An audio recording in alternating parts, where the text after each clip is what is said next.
As a survivor of child labor trafficking who experienced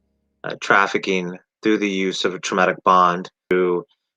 child sex abuse, through that grooming process, I was robbed of my childhood and I didn't really get a chance to experience many of the things that my peers were experiencing at a very pivotal age, between the ages of 13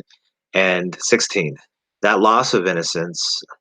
is for me why this issue is so important and why people really need to pay attention to how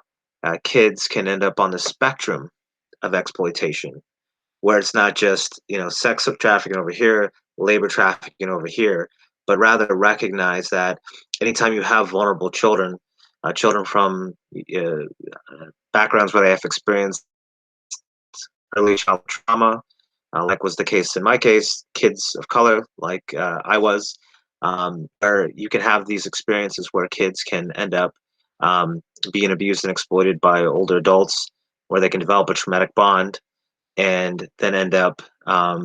in these situations where they live with other people, and they're willing to do anything for their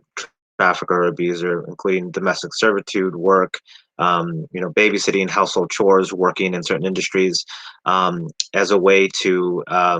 essentially espouse their belief in their love for the person.